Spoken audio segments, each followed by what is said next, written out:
názor je takový, že jak se to rozebírá na českém Airsoftu třeba a tak si myslím, že 80% těch lidí, kteří říkají, že zbraní dětem do ruky nepatří a tedy, tak ten kvér v ruce měli, když jim bylo méně jak 18, že hráli Airsoft mladší 18 let.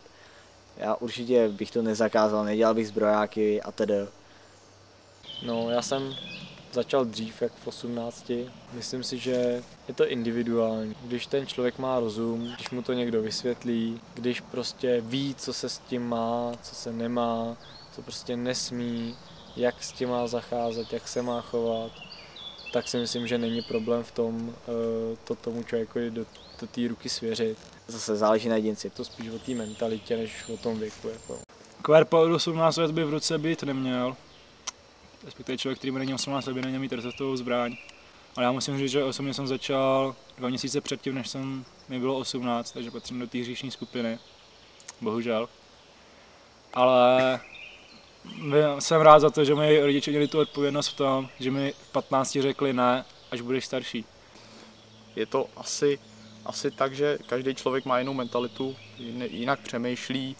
Někdo v tom vidí akční filmy, dneska jsou tam v té televizi od rána do večera, to už neplatí 22. hodina pro to, aby se někde někomu ustřelila hlava. Nad těch 15 let už si myslím, že ty lidi mají trošku rozum, že by mohli. Minimálně od 15, určitě. To záleží na jedinci.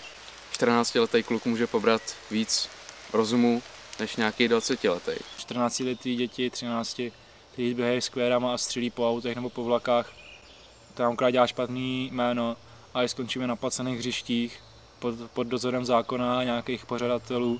Budeme za to dávat těžký prachy a budeme se střídat mezi umělýma překážkami jako na paintballu, tak budeme litovat toho, že jsme někdy dovolili to, aby prodejci a rodiče těm dětem ty zbraně dávali.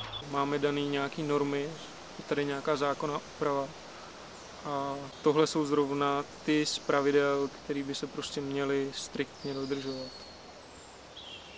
Stejně jako alkohol nepatří za volant, tak pokud airsoftová zbraň má takovou makovou klasifikaci a je až od 18 let, tak prostě mladšímu člověku do pracky nepatří.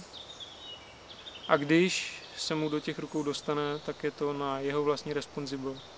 A ten člověk by si měl uvědomit, že to, co dělá, není nějakým způsobem v pořádku a může to mít dalekosáhlý důsledky pro něj i pro někoho jiného.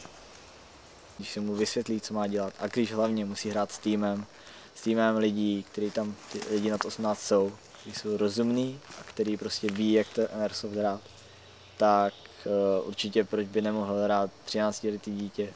Když budeme mít možnost a najdou se 13-14letý kluci, kteří nebudou mít vysloveně v hlavě nasráno a budou s náma chtít hrát a budou s náma chodit, tak radši budou, když s náma občas budou také chodit na akci a my se je můžeme usměrnit, než aby jsme je potkali jinde. Podle zákona zbraně dětem do rukou nepatří. No, tak držení airsoftové zbraně pod 18 let je nezákonné. Jinak jako děti prostě do airsoftu nepatří, no.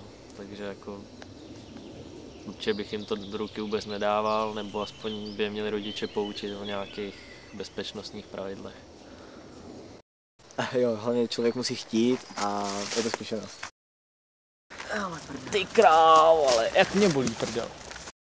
Oni než se vyprdelí, tak to je prostě v prdeli, že? To už vůbec nevím. O tom vám nemůžu nic říct.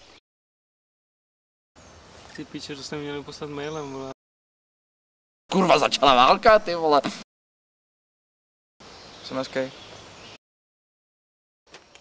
Cože?